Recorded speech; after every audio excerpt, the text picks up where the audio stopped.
It was Sunday dinner at Penny Harper's house. 12 people. Real plates. Linen napkins. The kind of table where you're expected to sit up straighter. I set my phone down next to my water glass. Venue photos still open. A garden 40 minutes out. 60 guests. One buffet line. Food we actually loved. Laura Harper leaned back in her chair like she was on a panel. "So," she said, smiling at the whole table, "tell me you're not doing a buffet." Stanley reached under the table and squeezed my fingers once. "Steady." "We are," I said. "Calm. It's simple. People eat, people talk. That's the point." Laura let out a laugh that made her bracelets clink. "A buffet wedding is what you do when you can't afford a real one," she said, turning to Penny's friends like I wasn't there. "It looks cheap, it photographs cheap, and, sorry, our family name isn't picnic table vibes." Someone coughed. Someone's fork froze midair. Penny's smile stiffened. Trenton studied his plate. Stanley's cousin tried to soften it.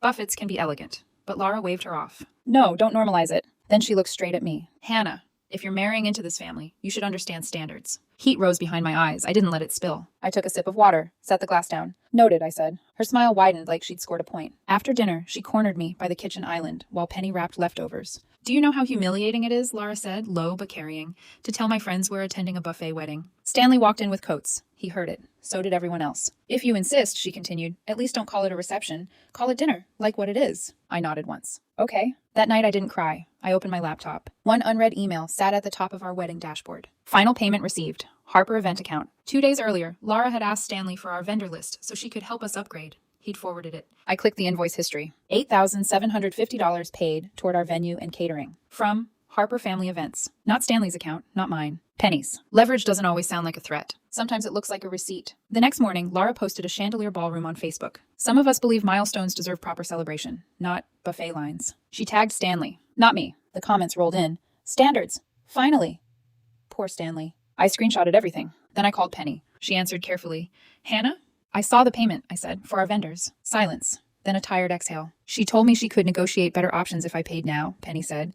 "Said she'd reimburse me. Said it was to protect the family from embarrassment. I didn't ask you to pay anything." "I know," Penny whispered. "That's why I felt sick after." There was a pause. Then, quietly, "I want it back." The shift wasn't loud. It was clean. That evening, Stanley and I went back to the house. Laura was already there, polished and smiling. "Oh, good," she said. "We need to fix your wedding before people start talking." Penny stood in the center of the room, holding a plain manila folder. "Laura," she said evenly, "you used my account to pay deposits." Laura laughed too quickly. "Mom, relax. I was helping." Penny opened the folder. Printed invoices, payment confirmations, a bank transfer record, screenshots of Laura's text. "Pay it today. I'll handle the optics. Trust me." Witnesses again. Same room. Different temperature. "I called the venue," Penny continued. "I stopped the next scheduled payment." Laura blinked. "You what?" "I requested refunds where possible.